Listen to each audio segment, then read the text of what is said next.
Okay, hello everyone. So, karamihan po sa atin nagtatanong kung ano ang last.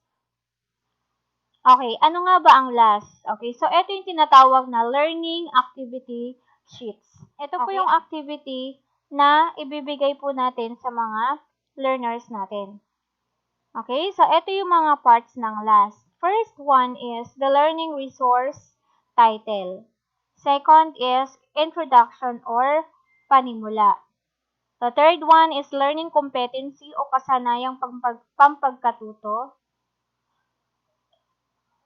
Number 4, objectives o mga layunin. Number 5, discussion o pagtalakay. And number 6, activities o mga gawain. Then number 7, assessment o pagsusulit. Number 8, reflection pangwakas. Number 9, references. And number 10, answer key o susi sa pagwawasto. Okay, so yun po yung mga last po natin.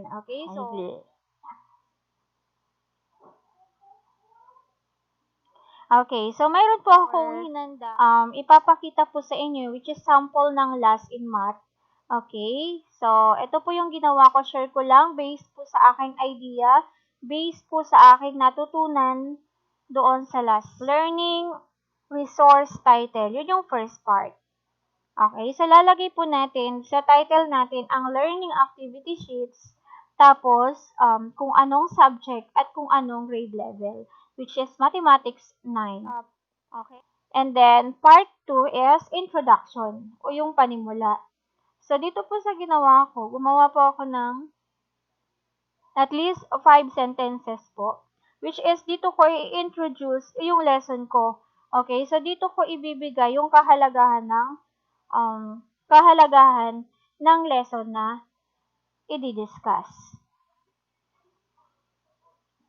For example, we have different methods in solving quadratic equations, namely extracting square roots, factoring, completing the square, and quadratic formula. In this learning activity sheets, the student will learn how to solve quadratic equations in different ways. And based po sa pagkakaintindi ko, sa natutunan ko, yan po yung introduction po. Okay, next, part 3. Learning competency. So, itong learning competency, nakuha ko po ito sa MELC or what we call the most learning or most essential learning competencies. Okay? So, solves quadratic equations by extracting square roots, factoring, completing the square, and the quadratic formula. Okay, so ayan po yung code ng MELC, which is M9AL-1A-B1. Okay, so ganyan po ang learning competency. And the next po, the objectives. Okay, so sa objectives, okay, ito po yung ginawa ko. Okay, at least 3 objectives lang naman, which is attainable po siya within a week.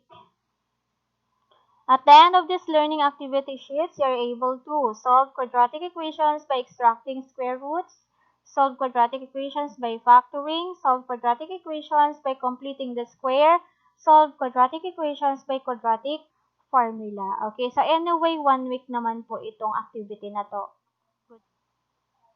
Okay, next part is the discussion. So, dito na tayo magdi-discuss ng lesson natin. Okay? Na kung saan i-discuss natin siya sa paraan na maiintindihan or mas madaling maintindihan ng mga learners natin. Okay? And then, magpo-provide din tayo ng mga examples or models sa discussion na to. And then, dito rin natin ilalagay kung meron tayong guide questions. Ayan, so dyan po natin ilalagay.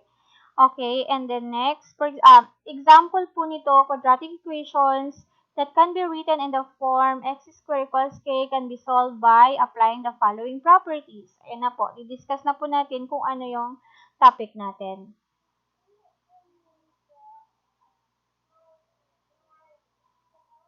Sa napili kong topic, meron akong 4, which is extracting square root, factoring, completing the squares, and quadratic formula.